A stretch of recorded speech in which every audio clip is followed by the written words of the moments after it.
பாண்டியர்களின் இரண்டாம் தலைநகரம் மதுரை. பண்டைய தேசப் படங்களில் மத்ரா என்று காணப்படுவதும் ஆங்கிலத்தில் மதுரா என்று சொல்லப்படுவதும் கிரேக்கர்களால் மெதோரா என்று குறிக்கப்படுவதும் இத்தமிழ் மதுரையேயாம். கால்டுவெல் ஒப்பிலக்கணத்திலிருந்து.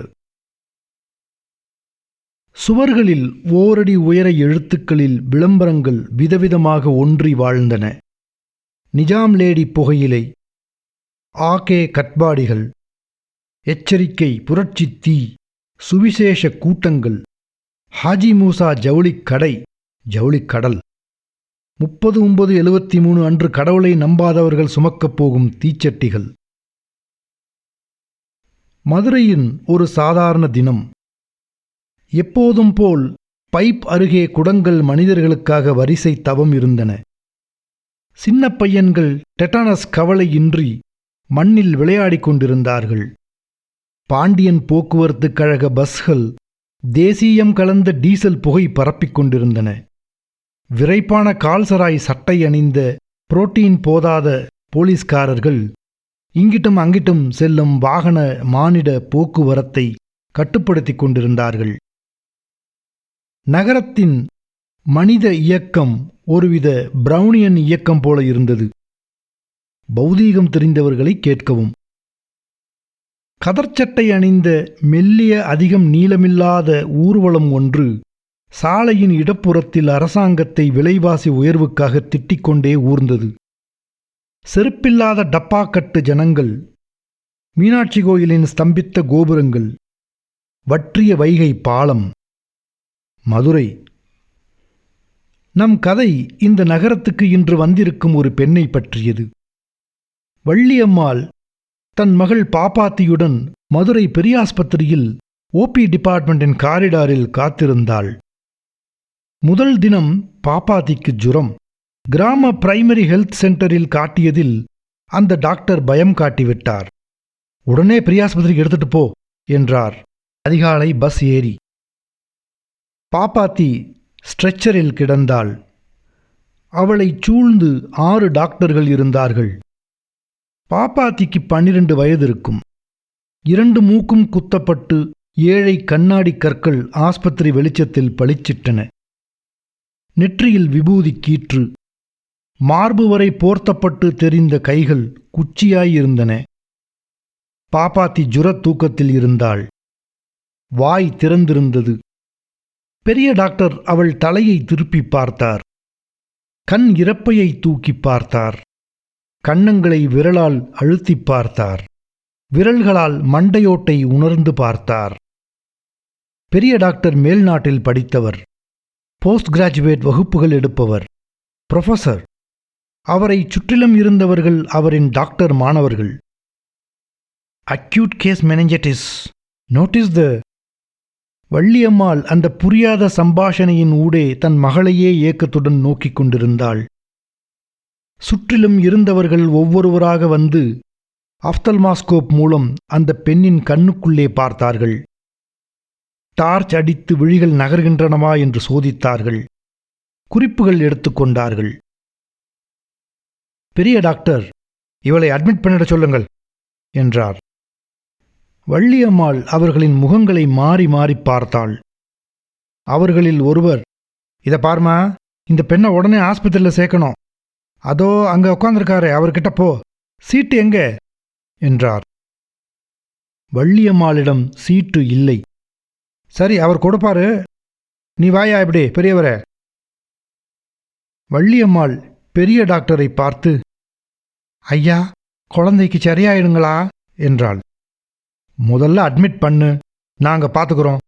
டாக்டர் தனசேகரன், நானே இந்த கேஸை பார்க்குறேன். see that she is admitted. எனக்கு கிளாஸ் எடுக்கணும், போயிட்டு வந்ததும் பார்க்குறேன். மற்றவர்கள் புடைசூழ அவர் ஒரு மந்திரி போல கிளம்பிச் சென்றார். டாக்டர் தனசேகரன் அங்கிருந்த சீனிவாசனிடம் சொல்லிவிட்டு பெரிய டாக்டர் பின்னால் விரைந்தார். சீனிவாசன் வள்ளியம்மாளை பார்த்தான். இங்கே வாமா, உன் பேர் என்ன? டேய் சாவுகிராக்கி, அந்த ரெஜிஸ்டர்டா. வள்ளியம்மா. பேஷண்ட் பேரு? அவர் இறந்து போயிட்டாருங்க. சீனிவாசன் நிமிர்ந்தான். பேஷண்ட்னு நோயாளி, யாரை சேர்க்கணும்? என் மகள் எங்க? பேர் என்ன? வள்ளியம்மாளுங்க. என்ன சேட்டையா பண்ற? உன் மக பேர் என்ன? பாப்பாத்தி. பாப்பாத்தி. அப்பாடா, இந்த சீட்டை எடுத்துக்கிட்டு போய் அப்படியே நேராக போனீங்கன்னா அங்கே மாடிப்படிக்கிட்ட நாற்காலி போட்டுக்கிட்டு ஒருத்தர் உட்காந்துருப்பாரு, வருமானம் பார்க்குறவர். அவர்கிட்ட கொடு. குழந்தைக்கு ஒன்றும் ஆகாது, அப்படியே படுத்துருக்கட்டும். கூட யாரும் இல்லையா? நீ போய் வா. விஜயரங்கம் யாரியா? வள்ளியம்மாளுக்கு பாப்பாத்தியை விட்டு போவதில் இஷ்டமில்லை. அந்த கியூ வரிசையும் அந்த வாசனையும் அவளுக்கு குமட்டிக் கொண்டு வந்தன. இறந்து போன தன் கணவன் மேல் கோபம் வந்தது. அந்த சீட்டை எடுத்துக்கொண்டு அவள் எதிரே சென்றாள். நாற்காலி காலியாக இருந்தது. அதன் முதுகில் அழுக்கு இருந்தது. அருகே இருந்தவரிடம் சீட்டை காட்டினாள். அவர் எழுதிக்கொண்டே சீட்டை இடக்கண்ணின் கால் பாகத்தால் பார்த்தார். இருமா, அவர் வரட்டும் என்று காலி நாட்காலியை காட்டினார். வள்ளியம்மாளுக்கு திரும்ப தன் மகளிடம் செல்ல ஆவல் ஏற்பட்டது. அவள் படிக்காத நெஞ்சில் காத்திருப்பதா, குழந்தையிடம் போவதா என்கிற பிரச்சனை உலகளவுக்கு விரிந்தது. ரொம்ப நேரமாவுங்களா என்று கேட்க பயமாக இருந்தது அவளுக்கு. வருமானம் மதிப்பிடுபவர் தன் மருமானை அட்மிட் பண்ணிவிட்டு மெதுவாக வந்தார். உட்கார்ந்தார். ஒரு சிட்டிகை பொடியை மூக்கில் 3 தடவை தொட்டுக்கொண்டு கர்ச்சீப்பை கயிறாக சுருட்டி தேய்த்து கொண்டு சுறுசுறுப்பானார். டபார், வரிசையா நிற்கணும். இப்படி ஈசப்பூச்சி மாதிரி வந்தீங்கன்னா என்ன செய்யறது? வள்ளியம்மாள் 30 நிமிஷம் காத்திருந்த பின் அவள் நீட்டிய சீட்டு அவளிடமிருந்து பிடுங்கப்பட்டது. டாக்டர்கிட்ட கையெழுத்து வாங்கிட்டு வா. டாக்டர் கையெழுத்த இல்லையே இதுல. அதுக்கு எங்கிட்டு போகணும்? எங்கேருந்து வந்த? மூணாண்டிப்பட்டிங்க. கிளார்க் என்று சிரித்தார். மூணாண்டிப்பட்டி. இங்கே கொண்டா அந்த சீட்டை. சீட்டை மறுபடியும் கொடுத்தாள். அவர் அதை விசிறி போல் இப்படி திருப்பினார். உன் புருஷனுக்கு என்ன வருமானம்? புருஷன் இல்லைங்க. உனக்கு என்ன வருமானம்? அவள் புரியாமல் விழித்தாள். எத்தனை ரூபா மாசம் சம்பாதிப்பம்மா? அறுப்புக்கு போனால் நெல்லா கிடைக்கும், அப்புறம் கம்பு, கேவரகு. ரூபா கிடையாதா? சரி, 90 ரூபா போட்டு வைக்கிறேன். மாசங்களா? பயப்படாத, சார்ஜ் பண்ண மாட்டாங்க. இந்த சீட்டை எடுத்துக்கிட்டு அப்படியே நேராக போய் இடப்பக்கம் பீச்சாங்காய் பக்கம் திரும்பு. சுபத்தில் அம்பு அடையாளம் போட்டிருக்கோம். 48ஆம் நம்பர் ரூமுக்கு போ. வள்ளியம்மாள் அந்த சீட்டை 2 கரங்களிலும் வாங்கிக் கொண்டாள்.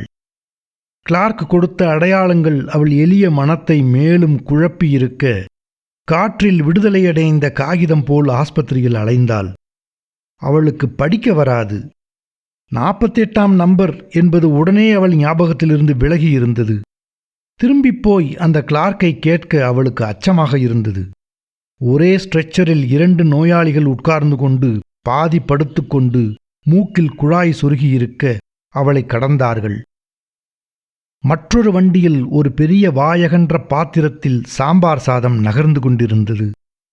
வெள்ளை குள்ளாய்கள் தெரிந்தன. அலங்கரித்து கொண்டு வெள்ளை கோட் அணிந்து கொண்டு செதாஸ்கோப் மாலையிட்டு பெண் டாக்டர்கள் சென்றார்கள். போலீஸ்காரர்கள், காபி டம்ளர்காரர்கள், நர்சுகள் எல்லோரும் எல்லா திசைகளிலும் நடந்து கொண்டிருந்தார்கள். அவர்கள் அவசரத்தில் இருந்தார்கள். அவர்களை நிறுத்தி கேட்க பயமாக இருந்தது. என்ன கேட்பது என்றே அவளுக்கு தெரியவில்லை. ஏதோ ஒரு அறையின் முன் கும்பலாக நின்று கொண்டிருந்தார்கள். அங்கே ஒரு ஆள் அவள் சீட்டு போல பல பழுப்பு நிற சீட்டுகளை சேகரித்துக் கொண்டிருந்தான். அவன் கையில் தன் சீட்டை கொடுத்தாள். அவன் அதை கவனமில்லாமல் வாங்கிக் கொண்டான். வெளியே பெஞ்சில் எல்லோரும் காத்திருந்தார்கள். வள்ளியம்மாளுக்கு பாப்பாத்தியின் கவலை வந்தது. அந்த பெண் அங்கே தனியாக இருக்கிறாள். சீட்டுக்களை சேகரித்தவன் ஒவ்வொரு பெயராக கூப்பிட்டுக் கொண்டிருந்தான். கூப்பிட்டு வரிசையாக அவர்களை உட்கார வைத்தான். பாப்பாத்தியின் பெயர் வந்ததும் அந்த சீட்டை பார்த்து, இங்கே கொண்டு வந்தியா? இந்தா. சீட்டை திருப்பி கொடுத்து, நேரா போ என்றான். வள்ளியம்மாள், ஐயா, இடம் தெரியலீங்களே என்றாள். அவன் சற்று யோசித்து எதிரே சென்ற ஒருவனிடம், அமல்ராஜ், இந்த அம்மாளுக்கு 48ஆம் நம்பரை காட்டியா?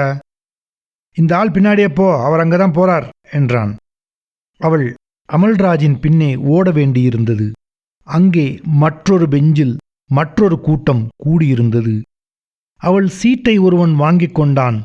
வள்ளியம்மாளுக்கு ஒன்றுமே சாப்பிடாததாலும் அந்த ஆஸ்பத்திரி வாசனையினாலும் கொஞ்சம் சுற்றியது.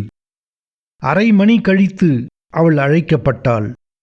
அறையின் உள்ளே சென்றாள். எதிரெதிராக இருவர் உட்கார்ந்து காகித பென்சிலால் எழுதி கொண்டிருந்தார்கள். அவர்களில் ஒருத்தன் அவள் சீட்டை பார்த்தான், திருப்பி பார்த்தான், சாய்த்து பார்த்தான். ஓபி டிபார்ட்மெண்ட்லேருந்து வரியா? இந்த கேள்விக்கு அவளால் பதில் சொல்ல முடியவில்லை. அட்மிட் பண்ணுறதுக்கு எழுதியிருக்கு. இப்போ இடம் இல்லை, நாளை காலையில் சரியாக 7:30 மணிக்கு வந்துரு. என்ன? எங்கிட்டு வர்றதுங்க? இங்கே வா, நேரா வா. என்ன? வள்ளியம்மாளுக்கு அந்த அறையை விட்டு வெளியே வந்ததும் அவளுடைய ஏறக்குறைய 1.5 மணி நேரம் தனியாக விட்டு வந்து விட்ட தன் மகள் பாப்பாத்தியின் கவலை மிக பெரியதாயிற்று. அவளுக்கு திரும்பிப் போகும் வழி தெரியவில்லை. ஆஸ்பத்திரி அறைகள் யாவும் ஒன்று போல் இருந்தன. ஒரே ஆசாமி திரும்ப திரும்ப பல்வேறு அறைகளில் உட்கார்ந்திருப்பது போல் தோன்றியது. ஒரு வார்டில் கையை காலை தூக்கி கிட்டி வைத்து கட்டி பல பேர் படுத்திருந்தார்கள். ஒன்றில் சிறிய குழந்தைகள் வரிசையாக முகத்தை சுளித்து அழுது கொண்டிருந்தன. மிஷின்களும் நோயாளிகளும் டாக்டர்களுமாக அவளுக்கு திரும்பும் வழி புரியவில்லை. அம்மா என்று ஒரு பெண் டாக்டரை கூப்பிட்டு தான் புறப்பட்ட இடத்தின் அடையாளங்களை சொன்னாள். நிறைய டாக்டருங்க கூடி பேசிக்கிட்டாங்க, வருமானம் கேட்டாங்க, பணம் கொடுக்க வேண்டாம்னு சொன்னாங்க. என் புள்ளைய அங்கிட்டு விட்டுட்டு வந்திருக்கேம்மா. அவள் சொன்ன வழியில் சென்றாள். அங்கே கேட்டு கதவு பூட்டி கிடந்தது. அப்போது அவளுக்கு பயம் திகிலாக மாறியது. அவள் அழ ஆரம்பித்தாள். நட்ட நடுவில் நின்று கொண்டு அழுதாள். ஒரு ஆள் அவளை ஓரமாக ஒதுங்கி நின்று அழச் சொன்னான். அந்த இடத்தில் அவள் அழுவது அந்த இடத்து அசெப்டிக் மனம் போல எல்லோருக்கும் சகஜமாக இருந்திருக்க வேண்டும். பாப்பாத்தி, பாப்பாத்தி, உன்னை எங்கிட்டு பாப்பேன், எங்கிட்டு போவேன் என்று பேசிக்கொண்டே நடந்தாள். ஏதோ ஒரு பக்கம் வாசல் தெரிந்தது. ஆஸ்பத்திரியை விட்டு வெளியே செல்லும் வாசல். அதன் கேட்டை திறந்து வெளியே மட்டும் செல்ல விட்டு கொண்டிருந்தார்கள். அந்த வாசலை பார்த்த ஞாபகம் இருந்தது அவளுக்கு. வெளியே வந்துவிட்டாள். அங்கிருந்து தான் தொலைதூரம் நடந்து மற்றொரு வாசலில் முதலில் உள் நுழைந்தது ஞாபகம் வந்தது. அந்த பக்கம் ஓடினாள். மற்றொரு வாயிலை அடைந்தாள். அந்த மரப்படிகள் ஞாபகம் வந்தது. அதோ வருமானம் கேட்ட ஆசாமியின் நாற்காலி காலியாக இருக்கிறது. அங்கேதான். ஆனால் வாயில்தான் மூடப்பட்டிருந்தது. உள்ளே பாப்பாத்தி ஓர் ஓரத்தில் இன்னும் அந்த ஸ்ட்ரெச்சரில் கண்மூடி படுத்திருப்பது தெரிந்தது. அதோ ஐயா, கொஞ்சம் கதவை தரவுங்க, என் மக அங்கே இருக்கு. சரியா 3 மணிக்கு வா, இப்ப எல்லாம் க்ளோஸ். அவனிடம் 10 நிமிஷம் மன்றாடினாள். அவன் பாஷை அவளுக்கு புரியவில்லை. தமிழ்தான். அவன் கேட்டது அவளுக்கு புரியவில்லை. சில்லறையை கண்ணில் ஒத்திக்கொண்டு யாருக்கோ அவன் வழிவிட்ட போது அந்த வழியில் மீறிக்கொண்டு உள்ளே ஓடினாள். தன் மகளை வாரி அணைத்து கொண்டு தனியே பெஞ்சில் போய் உட்கார்ந்து கொண்டு அழுதாள்.